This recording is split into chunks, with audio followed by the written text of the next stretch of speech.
Baik, berikut ini adalah materi akuntansi biaya pada buku Firdaus Dunia, Wasilah, dan Catur Sasongko, akuntansi biaya edisi. Pada bab 6 ini akan dibahas tentang penentuan harga pokok atas produk bersama dan produk sampingan. Jadi menjelaskan bagaimana mengalokasikan biaya yang dikeluarkan dalam proses bersama ke produk-produk yang dihasilkan dari proses bersama. Adapun tujuan pembelajarannya adalah yang pertama, menjelaskan tentang pengertian dan karakteristik produk bersama dan produk sampingan. Yang kedua, memahami tentang metode alokasi biaya gabungan atau joint cost untuk produk bersama, joint product, dan produk sampingan atau buy. Oke, kita masuk tentang pentingnya harga pokok untuk perusahaan. Yang pertama adalah untuk melaporkan nilai persediaan barang jadi dalam laporan posisi keuangan. Persediaan barang jadi ini akan masuk sebagai persediaan dalam perusahaan manufaktur dalam laporan posisi keuangan dan harus ditentukan berapa jumlah dan biaya per unitnya. Yang kedua, sebagai dasar dalam penentuan harga jual produk. Terkadang harga jual produk ditentukan setelah mengetahui terlebih dahulu biaya per unit dari produk yang dihasilkan. Dikenal dengan istilah markup. Oke. Yang ketiga adalah untuk keperluan pengendalian atau controlling. Setelah kita mengetahui berapa biaya per unit yang dikeluarkan yang sesungguhnya, biasanya akan dilakukan perbandingan dengan biaya per unit yang direncanakan atau yang dianggarkan untuk mengetahui apakah perusahaan mendapatkan tingkat efisiensi seperti yang direncanakan. Berikut ini adalah definisi dari produk bersama atau joint product. Jadi, produk bersama adalah dua produk atau lebih yang dihasilkan secara simultan atau bersama-sama dari sebuah proses atau melalui serangkaian proses tertentu di mana masing-masing produk mempunyai nilai penjualan yang relatif besar atau berarti. Kata kunci di sini adalah produk ini dihasilkan dari proses bersama.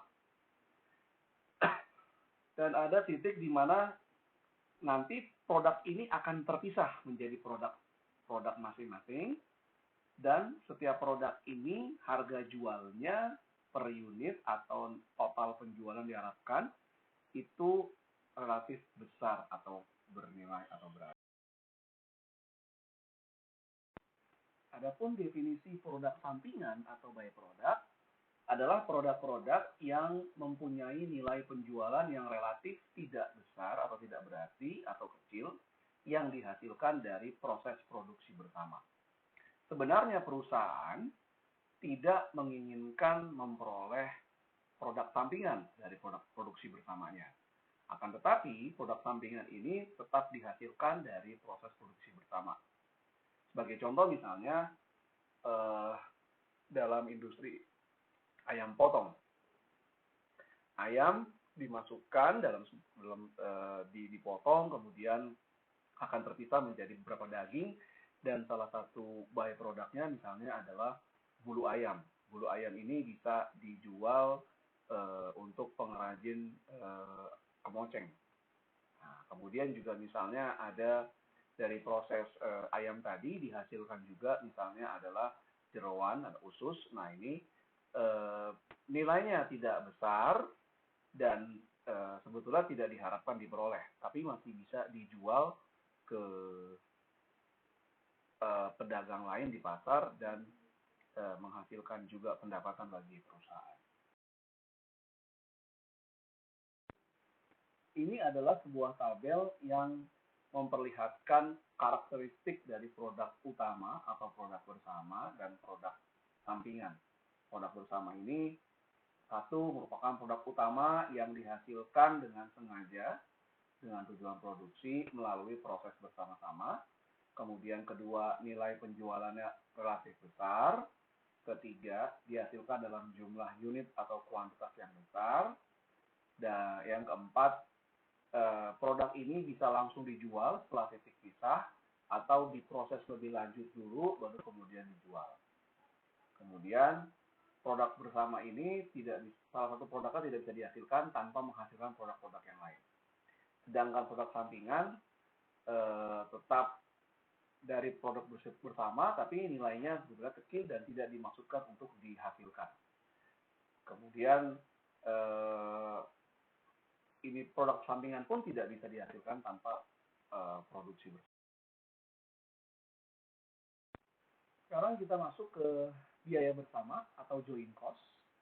Jadi biaya bersama adalah biaya-biaya yang timbul atau yang dikeluarkan dalam upaya untuk menghasilkan dua produk atau lebih dalam suatu proses produksi yang sama yang dilakukan secara simultan atau bersama-sama sampai dengan waktu atau titik pisah atau juga dikenal sebagai split off. Jadi biaya-biaya ini termasuk biaya bahan baku langsung, biaya tenaga kerja langsung, dan biaya overhead produksi yang dikeluarkan untuk proses bersama dan nanti setelah sampai titik pisah akan menghasilkan lebih dari satu produk utama. Kata kuncinya itu. Jadi proses bersama yang menghasilkan lebih dari satu produk utama setelah melewati titik pisah. Gambar 61 berikut ini memperlihatkan atau mengilustrasikan tentang proses bersama dan biaya bersama. Misalnya tadi di industri pemotongan ayam, bahan bakunya adalah ayam potong. Di proses bersama ini dia akan dipotong, akan dikuliti, memerlukan tenaga kerja langsung yang dibayarkan upahnya atau gajinya, juga memerlukan overhead produksi, misalnya air, listrik, dan sebagainya. Kemudian diproses daging ayam tersebut dan dia nanti akan melalui titik pisah. Titik di mana perusahaan bisa mengidentifikasi produk-produk utama yang dihasilkan dari proses bersama. Misalnya adalah daging ayam dada, daging ayam paha atas, ini termasuk produk utama karena ini yang diinginkan diperoleh dari produksi bersama ini dan nilainya mahal. Ada juga misalnya jeroan. Jeroan sebetulnya tidak diinginkan diproduksi, tapi mau tidak mau tetap dihasilkan jeroan dari proses pemotongan ayam ini. Dan jeroan ini nilainya tidak besar, maka dapat dianggap sebagai byproduct oleh perusahaan. Ada 3 metode yang dapat digunakan untuk mengalokasikan biaya bersama ke produk-produk utama yang dihasilkan. Gambar 62 di sini memperlihatkan 3 metode alokasi biaya. Pertama adalah metode nilai pasar atau market value method, kemudian metode unit fisik atau physical unit method, dan yang ketiga adalah metode biaya rata-rata tertimbang atau weighted average cost method. Jadi ada 3 metode yang dapat digunakan untuk mengalokasikan biaya bersama yang dihasilkan ke produk-produk utama yang dihasilkan dari proses produksi bersama.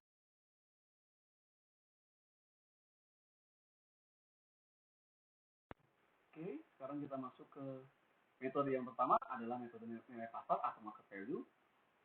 Metode ini banyak digunakan dalam mengalokasikan biaya bersama atau joint cost ke berbagai jenis produk yang dihasilkan secara bersamaan atau simultan. Kenapa metode ini dapat digunakan? Karena biasanya ada hubungan yang erat antara biaya dan harga jual. Dalam artian, produk-produk yang harga jualnya tinggi biasanya juga akan mengeluarkan biaya yang tinggi. Jadi dengan metode nilai pasar ini, produk yang penjualannya besar akan mendapatkan alokasi biaya bersama yang juga besar. Sebaliknya, jika produk utama nilai penjualannya lebih kecil, maka dia juga akan mendapatkan alokasi biaya bersama yang lebih kecil.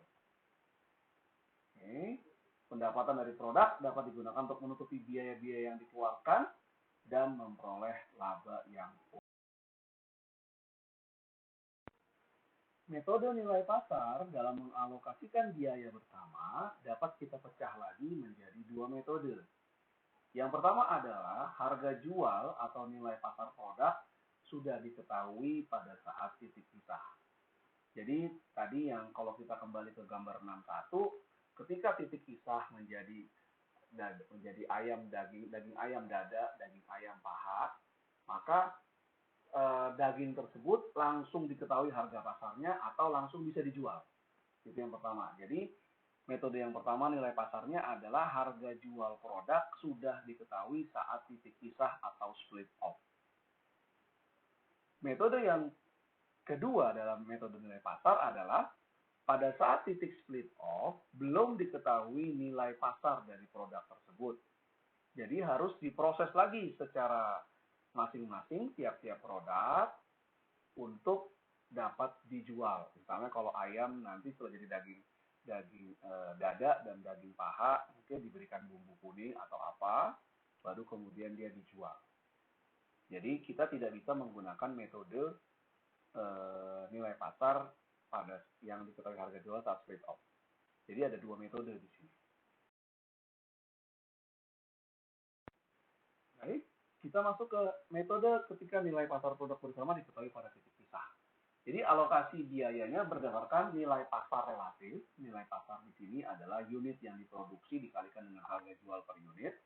Nilai pasar relatif dari setiap produk. Produk yang memiliki nilai pasar relatif yang tinggi akan dialokasikan biaya bersama lebih tinggi. Kemudian metode ini pun akan menghasilkan margin laba bruto yang sama untuk semua produk yang dihasilkan.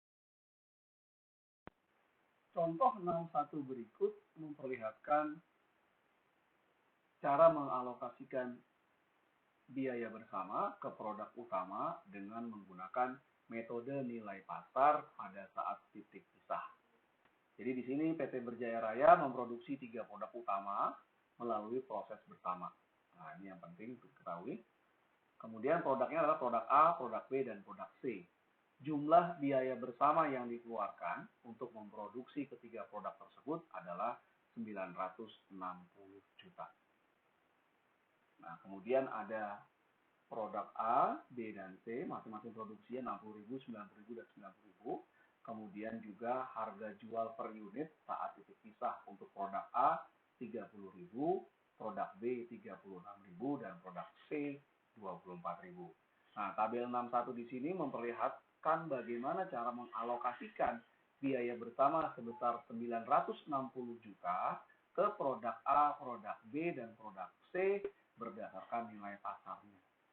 Oke, kita lihat masing-masing. Di kolom A produknya, kemudian di kolom B ini adalah jumlah produksinya. Jadi yang dilihat jumlah produksi ya, bukan jumlah yang terjual.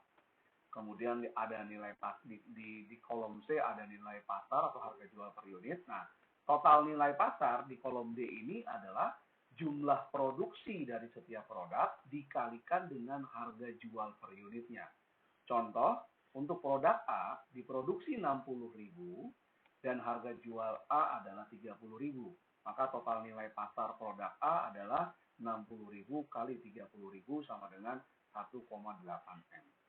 Untuk produk B berarti 90.000 dikalikan dengan 36.000 adalah 3,24 M. Dan produk C 90.000 kali 24.000 sebesar 2,160 M.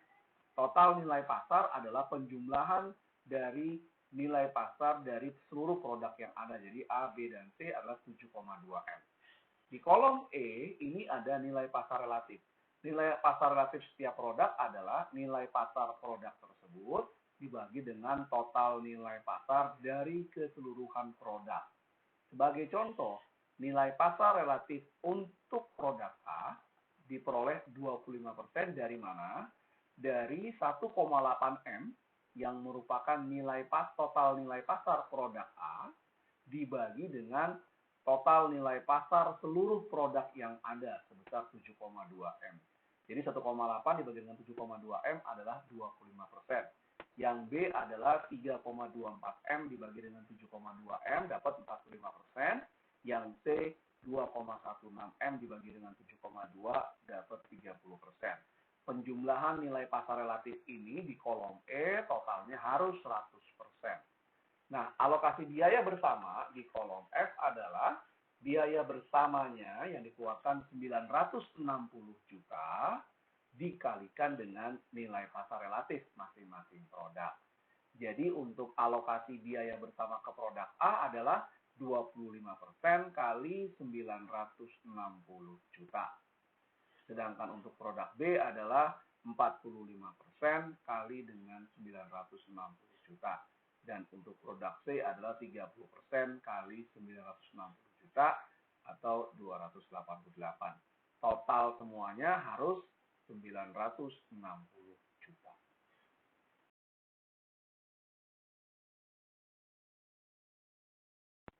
Metode nilai pasar berikutnya adalah digunakan untuk alokasi biaya bersama ke produk-produk yang tidak diketahui nilai pasarnya atau harga jual per unitnya pada saat titik pisah. Jadi produk ini harus diproses lebih lanjut setelah titik pisah baru kemudian dapat dijual. Nah, biaya bersama dialokasikan menggunakan nilai pasar hipotesis. Jadi nilai pasar hipotesis atau hypothetical market value adalah nilai pasar barang jadi dikurangi dengan tambahan biaya pengolahan lebih lanjut. Jadi kalau tadi kita kembali ke gambar 61, ketika titik pisah tadi, daging ayam dada dan daging ayam paha serta jeroan mungkin tidak bisa langsung dijual, tapi diproses dulu lebih lanjut, baru kemudian bisa dijual. Nah, nilai pasar hipotesisnya adalah harga jual setelah proses dikurangi tambahan biaya pengolahan atau proses lebih lanjut. Contoh 62 di sini memperlihatkan atau mengilustrasikan tentang cara mengalokasikan biaya bersama dengan metode nilai pasar, tapi harga jual per unit tidak diketahui saat titik pisah. Menggunakan contoh yang sama, kita lihat ada produk A, B, dan C, produksinya 60.000, 90.000, dan 90.000. Kemudian harga jual per unit barang jadi 60.000 per unit.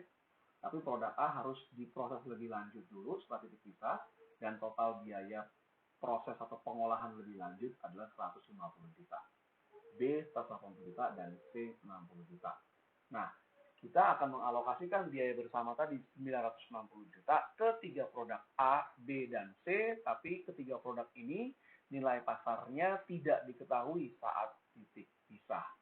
Nah, tabel 62 di sini memperlihatkan alokasi biaya bersama dengan metode nilai pasar yang tidak diketahui pada titik pisah, atau juga dikenal dengan istilah metode nilai realisasi bersih atau Net Realizable Value Method. Oke, kolom A, B sama. Nah, kemudian di kolom C, ini 60.000, 48.000, dan 42.000. Ini adalah harga jual barang setelah A, B, dan C diproses lebih lanjut setelah melewati titik pisah. Total nilai pasar di kolom D adalah harga per unit barang jadi dikalikan dengan produksinya. Jadi kalau A adalah 60.000 unit kali 60.000 atau 3,6 M. B berarti 90.000 kali 48.000, 4,32 M, dan C 90.000 kali 42.000 atau 3,780. Total nilai pasarnya adalah 11.700. Nah, total nilai pasar ini kemudian dikurangkan dengan biaya pengolahan atau proses lebih lanjut setelah titik pisah untuk mendapatkan kolom F yang disebut dengan nilai pasar hipotesis. Jadi di kolom E kita masukkan A memerlukan 150 juta dari soal yang ada, B 180 juta, dan C 120 juta. Yang disebut dengan hypothetical market value atau nilai pasar hipotesis adalah total nilai pasar dikurangi biaya pengolahan atau proses lebih lanjut. Jadi untuk produk A adalah 3,6 kurang 150, untuk produk B 4,32 dikurangi 180, dan produk C 3,78 dikurangi 120. Jadi kita dapat nilai pasar A 3450, B 4140, C 3660. Total nilai pasar hipotesisnya adalah 11.250 juta.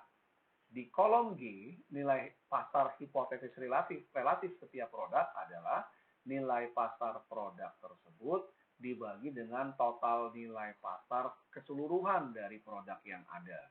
Jadi untuk yang A ini adalah 3450 dibagi dengan 11.250 dapat 30,66.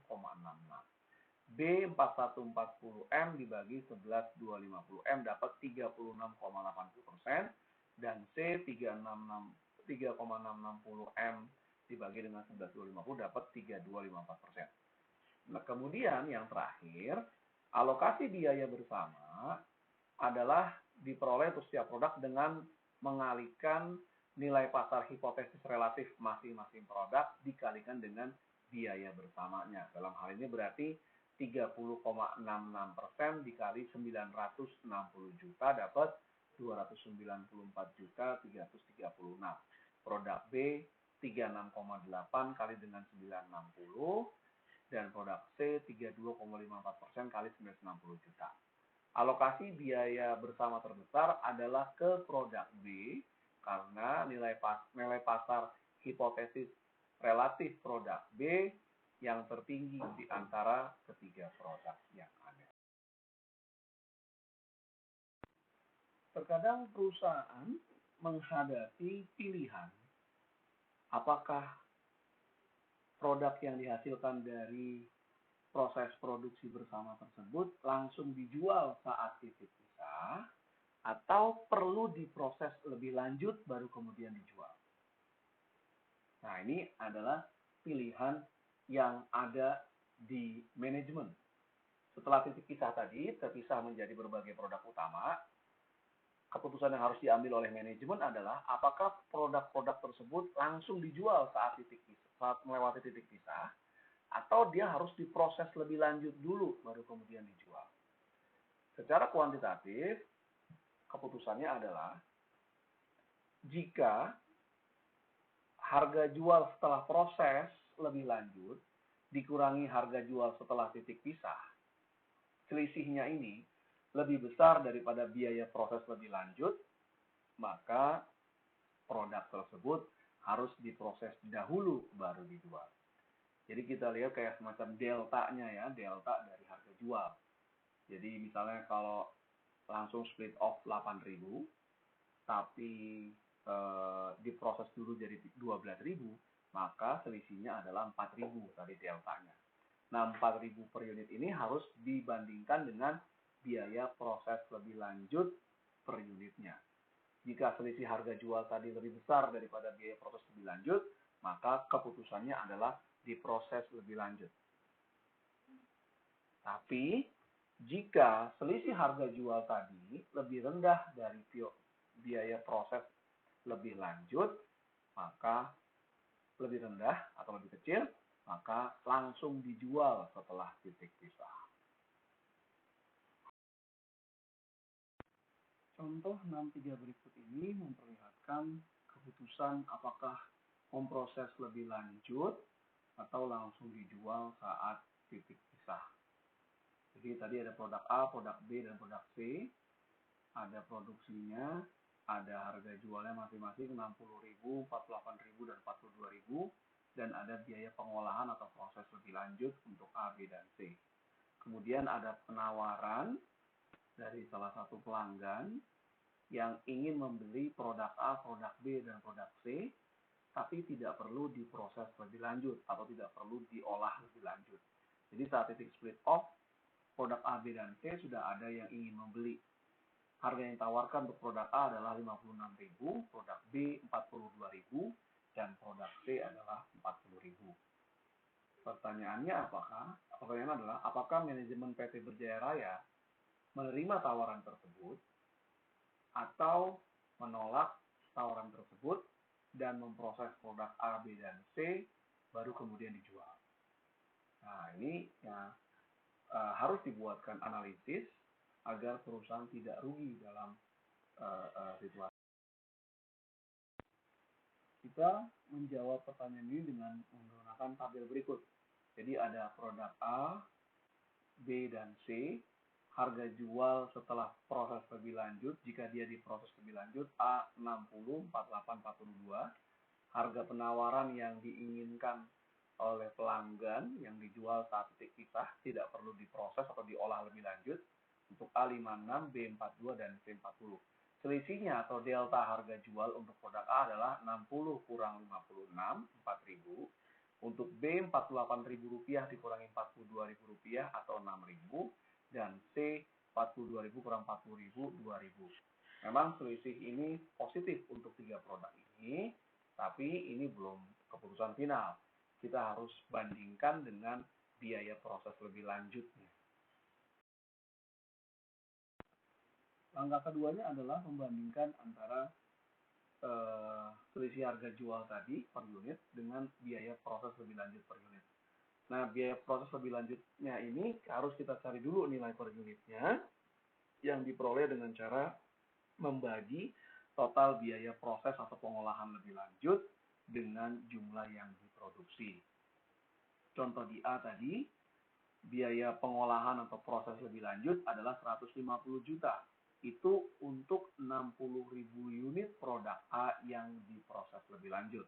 Atau per unitnya adalah berarti 150 juta dibagi dengan 60.000 berarti 2.500. Nah, selisih ini adalah selisih harga jual dikurangi biaya proses lebih lanjut per unit. Kita lihat untuk produk A perbedaan harga jualnya 4.000, sedangkan biaya proses lebih lanjut kita 2.500. Jadi selisihnya positif 1.500. Dalam artian, jika manajemen memproses lebih lanjut produk A setelah titik pisah, maka perusahaan mendapatkan tambahan keuntungan sebesar 1.500. Untuk B berarti 4.000 dan untuk C 1.333. Karena selisih untuk ketiga produk ini positif semua, dalam artian selisih harga jualnya di atas biaya proses lebih lanjut, maka tiga produk ini disarankan untuk diproses atau diolah lebih lanjut setelah titik pisah baru dijual. Jadi kesimpulannya adalah tawaran dari pelanggan yang ingin membeli produk A, produk B, dan produk C setelah titik pisah ditolak oleh perusahaan karena lebih menguntungkan jika tiga produk ini diproses atau diolah lebih lanjut sebelum dijual ke pelanggan.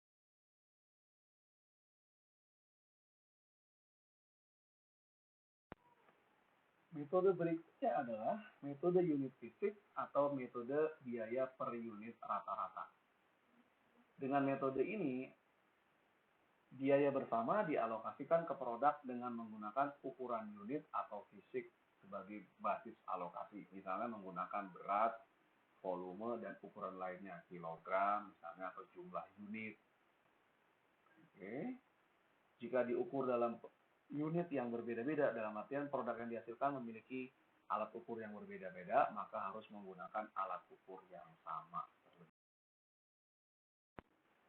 Contoh 64 berikut ini mencoba mengalokasikan biaya bersama, memperlihatkan mengalokasikan biaya bersama dengan metode unit fisik atau metode biaya per unit rata-rata.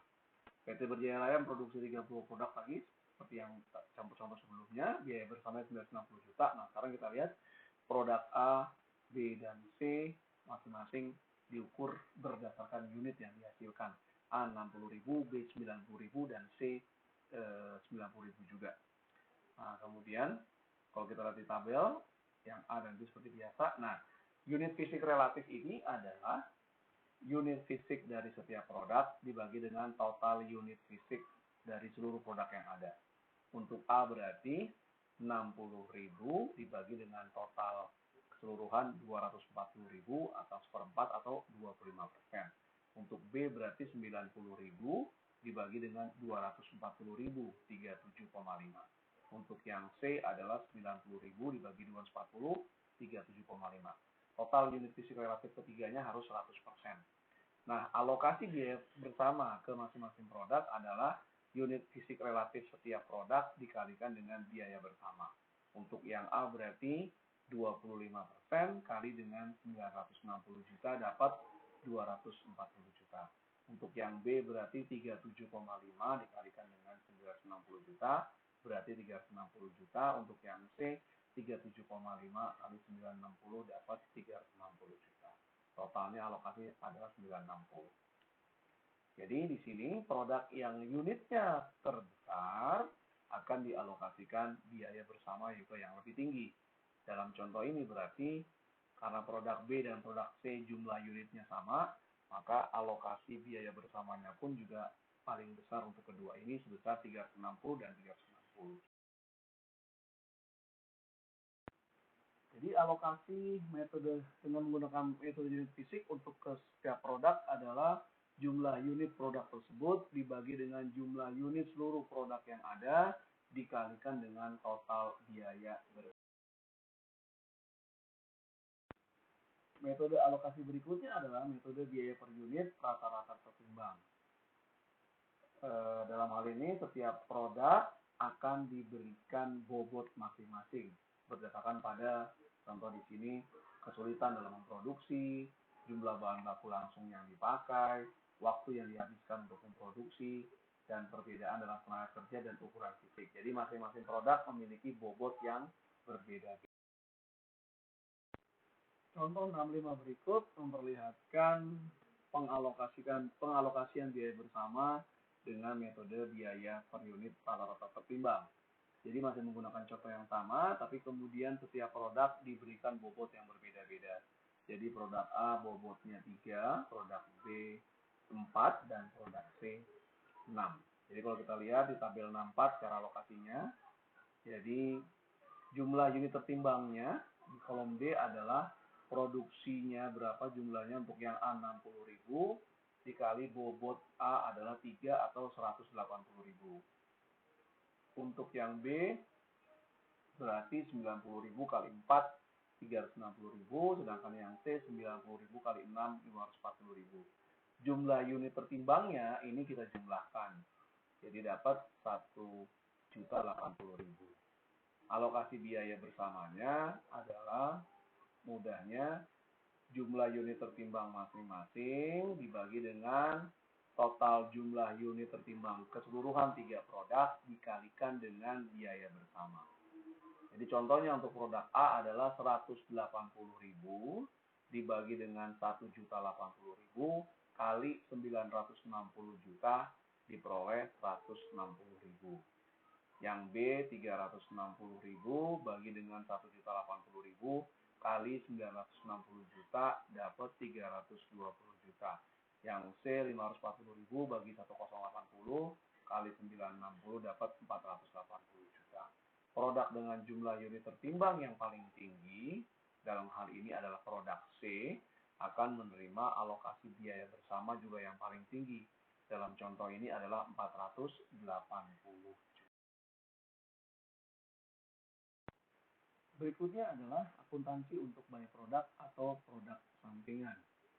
Jadi kita dapat membagi menjadi 2 kelompok besar perlakuan atas produk sampingan ini. Kelompok yang pertama, produk sampingan sebagai bagian yang tidak penting.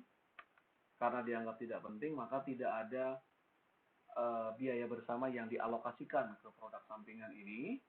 Dan kemudian hasil dari penjualan atau pendapatan dari produk sampingan ini digunakan untuk menambah pendapatan produk utama atau mengurangi biaya produksi bersama.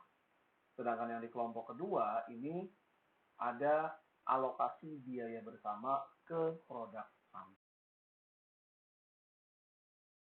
Untuk yang kelompok pertama, pendapatan dari penjualan produk sampingan disajikan dalam laporan laba rugi. Bisa sebagai 4 alternatif ini. Pertama, merupakan tambahan bagi pendapatan utama. Yang kedua, tambahan sebagai pendapatan lain-lain. Yang ketiga, pengurang terhadap beban pokok penjualan dari produk utama. Yang keempat, pengurang terhadap jumlah biaya produksi dari produk utama. Berikut ini adalah ilustrasi akuntansi untuk produk sampingan. Misalnya kita lihat di sini, persediaan awal produk utama ada 2.000 unit kali 5.000.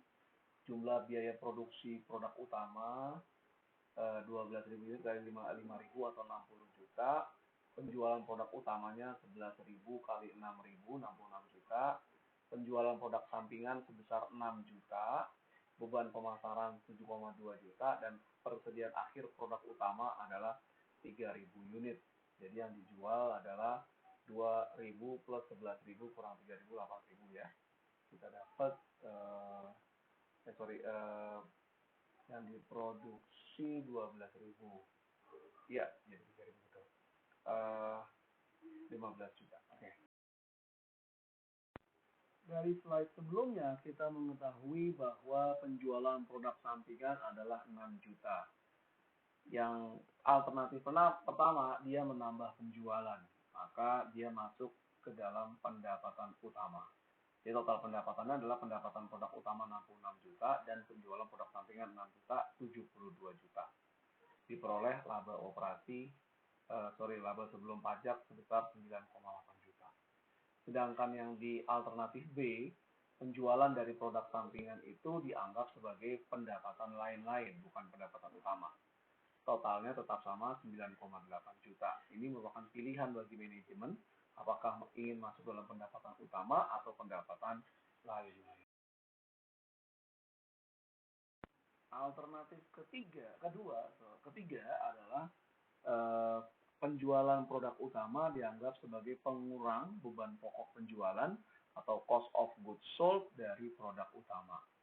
Jadi kita lihat di sini penjualan produk utamanya 66.000 ditambah persediaan awal plus biaya produksi 10 juta plus 60 dapat biaya yang tersedia untuk dijual 70 juta dikurangi persediaan akhir 15 juta dapat beban pokok penjualan sebesar 55 juta. Nah, beban pokok ini akan dikurangi dengan hasil penjualan produk sampingan sebesar 6 juta. Labanya tetap sama 9,8, tapi sekarang pendapatan utamanya tetap 66 juta dari pendapatan penjualan produk utama dan tidak ada pendapatan lain-lain. Jadi yang alternatif ketiga ini adalah penjualan dari produk sampingan mengurangi beban pokok penjualan atau cost of goods sold dari produk utama. Alternatif keempat ini pendapatan dari penjualan produk sampingan mengurangi biaya produksi dari produk utama. Jadi kalau kita lihat penjualan produk utamanya 66 juta, kemudian ada persediaan awal 9 juta, biaya produksi total 60 juta. Nah, kita kurangkan dengan penjualan produk sampingan sebesar 6 juta. Didapatkan biaya produksi netonya atau bersihnya 54 juta. Oke. Kemudian dikurangkan dengan persediaan akhir 13.500.000, maka kita dapat 63 ini adalah persediaan awal 9 ditambah biaya produksi neto 54 jadi 63 dikurangi dengan persediaan akhir 13,5 juta dapat beban pokoknya 49.500. Laba sebelum pajak penghasilan menjadi 9,3 juta.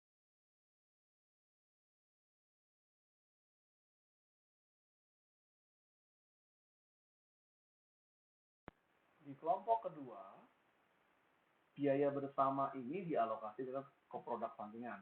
Tadi di kelompok pertama tidak ada biaya bersama yang dialokasikan ke produk sampingan.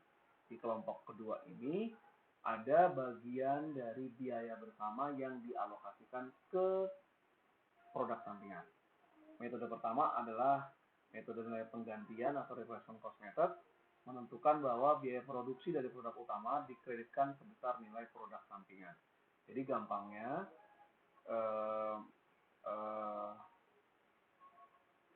metode biaya penjualan dari ada biaya produksi yang dikreditkan ke produk sampingan. Kedua, metode nilai pasar. Berikut ini adalah ilustrasi dari metode nilai pasar. Yang pertama kita lihat ada biaya produk sebelum titik pisah 60 juta, biaya produksi sebelum titik pisah atau biaya bersama 62 juta, biaya produksi taksiran setelah titik pisah untuk produk sampingan. Jadi dalam hal ini, produk sampingan ini setelah dia melewati titik pisah dari produksi bersama, dia harus diolah lebih lanjut, diproses lebih lanjut, dan mengeluarkan biaya 500.000. Kemudian biaya produksi taksiran tapi ya, baru diperkirakan. Nah, biaya produksi yang sesungguhnya yang actual itu adalah 525.000. Nilai pasar produk sampingannya 2,5 juta harga pendapatannya. Kemudian laba brutonya yang diinginkan 25%. Beban pemasarannya 100.000. Jumlah unit yang diproduksi untuk produk utama 20.000 unit. Jumlah unit yang diproduksi untuk produk sampingan sebesar 3.000.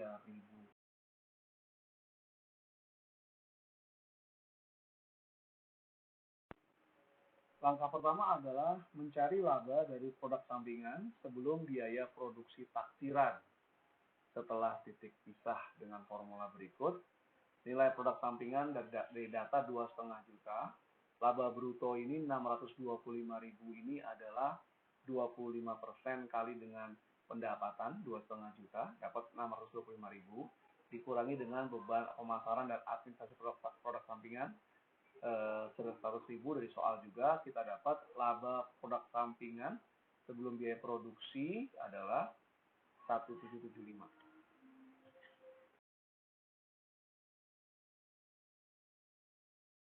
Langkah kedua adalah mengurangkan laba produk sampingan sebelum biaya produksi taksiran, sebelum biaya produksi produk sampingan setelah titik pisah dengan biaya produksi taksiran produk sampingan setelah titik pisah.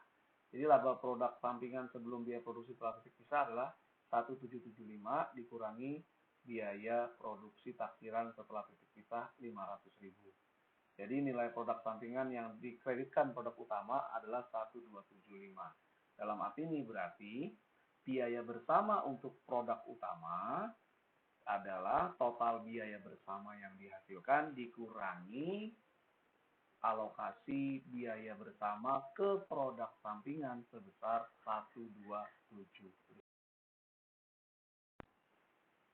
Berikut ini adalah tabel yang berdasarkan perhitungan alokasi biaya bersama ke produk sampingan dan ke produk utama. Kita lihat biaya produksi sebelum titik pisah di produk utama adalah 62 juta. Kemudian dari proses bersama tadi dihasilkan produk sampingan yang dapat dijual dengan harga dengan nilai total 2,5 juta. Kemudian laba bruto produk sampingan 20% kali 2,5 juta adalah 625.000 dan dikurangi dengan beban pemasaran 100.000, maka laba sebelum biaya bersama ada laba sebelum biaya produksi setelah titik pisah adalah 1.775. Ini adalah 2,5 juta dikurangi dengan 725.000. Nah, 1.775 ini kita kurangkan dengan taksiran biaya proses lebih lanjut untuk produk sampingan yang diperkirakan tadi 500.000, maka alokasi biaya bersama ke produk utama adalah 62 juta ini dikurangi dengan 1.275. Jadi nanti produk utamanya akan memperoleh total alokasi sebesar 6725. Atau cara membacanya adalah dari total biaya bersama 62 juta yang dialokasikan ke produk sampingan adalah 1.275 juta dan ke produk utama sebesar 6725. Nanti yang 6725 ini akan dialokasikan ke produk-produk utama yang dihasilkan dengan 3 metode alokasi biaya bersama tadi yang sudah dibahas sebelumnya. Nah, kemudian kita lihat jumlah harga pokok produk sampingan adalah 1.275 alokasi biaya bersama ditambah dengan biaya proses lebih lanjut tapi yang aktual, bukan yang taksiran atau bukan yang perkiraan. Dapat 1,8. Nah, jumlah unit yang dihasilkan dari produk sampingan 3.000 unit, maka harga pokok per unit produk sampingan adalah 1,8 dibagi dengan 3.000. Demikian paparan saya terkait dengan biaya bersama dan bagaimana mengalokasikan biaya bersama ke produk utama dan ke produk sampingan. Jangan lupa soal dan pembahasan lengkap lebih lanjut dari materi ini dapat kalian temukan di e-learning Penerbit Salemba. Jadi silakan kunjungi e-learning.penerbitsalemba.com, cari di materi akuntansi biaya atau akuntansi biaya khusus untuk buku Firdaus Dunia edisi 5. Nanti Anda akan dapatkan di alokasi biaya bersama soal-soal pilihan ganda, tapi sudah juga seperti esai, yang Anda harus kerjakan dulu, nanti akan setelah Anda mengerjakan, akan diberikan penilaian apakah jawaban Anda sudah benar atau belum, dan akan diberikan pembahasan lebih lengkapnya. Terima kasih. Assalamualaikum warahmatullahi wabarakatuh.